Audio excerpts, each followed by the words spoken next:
Hello लोगोफोर जोङो दिनैहाय भैरबकुन्दआव थांगासिनो दङ जोङो दिनै थांनानै दिनै हर थागोन हर थानानै जोङो गाबोनहाय पिकनिक स्पटआव दसे बेरायगोन आरो जोङो जुदिन दाजों आंजों थांगासिनो दङ गारियाव गाखोदों दसेनि उनाव सहैसिगोन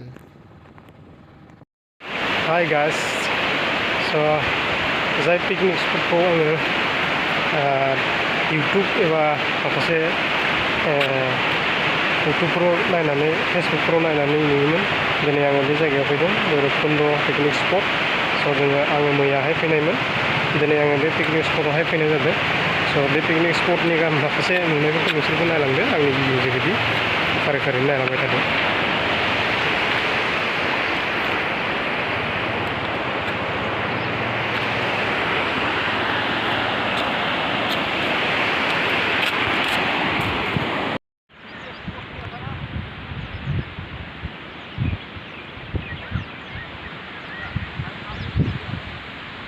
लोगोफोर पिकनिक स्पटआथ' बेनो बहुत मोजां नायनो समायना नुथाय आरो ओरै डाउनाव गेट दङ सुइस गेट दङ दैखौ माने ओरै हरनाय बेनो दिनै जोङो मानसि नुनो मोनाखै बेनो आरो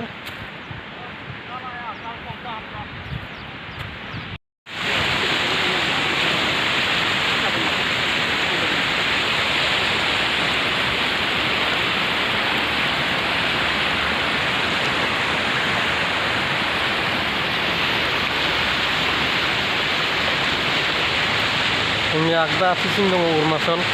हाजो आरो आंनि आगसि आथिंथिं दङ अरुणाचल हाजो आरो आंनि आगदा आथिंथिं दङ भुटान हाजो बेनो भैरबकुन्द पिकनिक स्पटआ जोङो जाय स्पटखौ जोङो आंनि मानसिफोरनि इउटुबनि गेजेरफोरजों नायोमोन खिन्थु नाथाय दिनै आङो गावनि नोजोर मेगनजों नायफैबाय दुखुनांथाव बाथ्राया बेनो जे जोंहा COVID-19नि थाखाय जितु गोबां लक्ष्य लाखिनानै दिनै बे स्पटखौ बन्द खालामथ'नाय जादों बे पिकनिक स्पटआव दिनै जोङो मानसि नुनो मोनाखै फैगोन दिनफोराव आरोबाव फैनानै जोङो बेयाव नुजाफैगोन आरो माखासे पिकनिक जाग्राफोरजों जोङो एखेलगेनो आल'सना खालामगोन भैरबकुन्द पिकनिक स्पटआव फैनानै बोरै मोनदों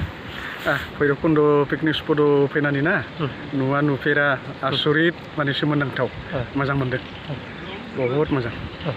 फार्स्टआवनो नुखानायमोन ना दासो फार्स्ट आंथ' नुफेराखैमोन खोनाबाय थादों खिन्थु दा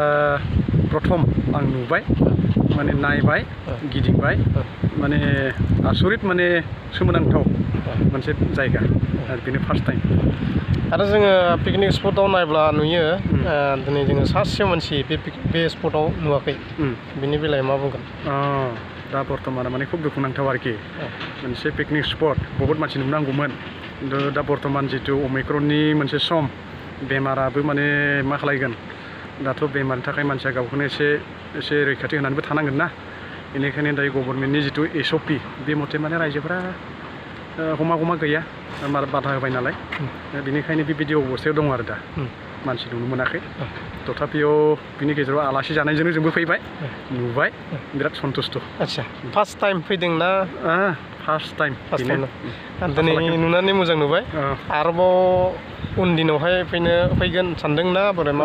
आरोबाव बेबायदिनो सम बोथोर मिलायोब्ला बिदिनो फैगोनखौ आसा लाखिदों आरो फिलिंआ बोरै बिराद बरिया आच्छा बे समाव खनसे जादोंमोन बेसेबांबा बोसोरनि उनावनो दिनै खनसे गथ'नि माबाखौ उन्दै बैसोनि समनि माबाखौ गोसोखांहरदों आरो दुरुंजों जायोमोन खबरा दाना मोजां मोनदों आरो बिदिनो आदना बहुत मोजांलै भैरबकुन्द फैनानै माने एक्सपिरियेन्स खुनु दिन बेबायदि माने गाखोनो मोनाखैमोन बेबायदि गोसो मोनबायलै बिराद बरिया फरायना खोन्था बे फरायनानै खोन्थामानाय बे फरायनो गोनांथ' मा होनगोन माने हदाय माने भैरबकुन्द'खौ क्लिन लाखिनो थिनदों क्लिन खालाम होनना बुंदों मोजाङै साफा लाखि होनना बुंदों बयबो साफा लाखि रुल्सखौ मानि सुन्दर हाजोलै सुन्दर हाजो भैरबकुन्द'नि बिराद मोजां सिनारि रायजोफ्रा नायनो फैयोब्ला बेखौ नायनो फै आरो नायथावना समायना सिनारि बयबो माने नायनो फैब्ला मोजां मोजांथार माथो गेलेनो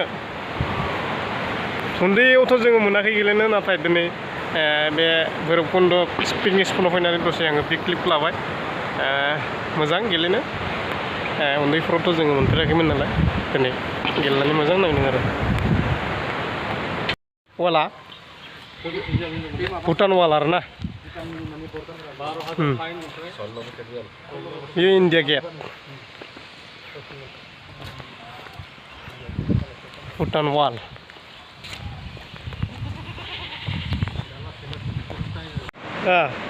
बेबायदि जिबनाव गाखोनो मोनाखै फार्स्ट मोनबाय नुवाखै नंगौ मारै नांदों मोजां नांदों ना बेबायदि दो पिकनिक स्पटआव फैना बोरै नांदो बाबु बरिया बरिया खिन्थु मानसि सासेबो गैया मानसि गैया माले मा जागोन अब्लाबो बरिया मा रायजोफ्रा फैथों नायथों ओमफ्राय भैरबकुन्द' आबो फैनानै माने बहुद बरिया माने शान्ति रायजोफ्राबो नायफैथों ना आदसा फै नायफै ओमफ्राय मानि थाखाय मानसि फैयाखैनो मिथिना मिथिया एसेबो लोगोफोर दिनैनि भिडिअआ बेखिनिसै जोङो मैयाहाय फैदोंमोन जोङो बे नुनाय गिर्जायावनो जोङो मैया फैदोंमोन जोङो हरसे बेयावनो आलासि महरै थाबाय आरो दिनै जोङो भैरबकुन्द' पिकनिक स्पटखौ गासै गिदिंबाय गिदिंनानै जोङो नुबाय स' नोंथांमोना आंनि भिडिअखौ नुनानै बोरै मोनखो नुनानै मोजां मोनदोंबा लाइक खालाम शेयार खालाम आरो बिदि चेनेलखौ साबस्क्राइब खालामगोन होननानै नोंथांमोननिसिम आं बेयावनो भिडिअखौ दोनथ'नाय जाबाय टाटा बाय बाय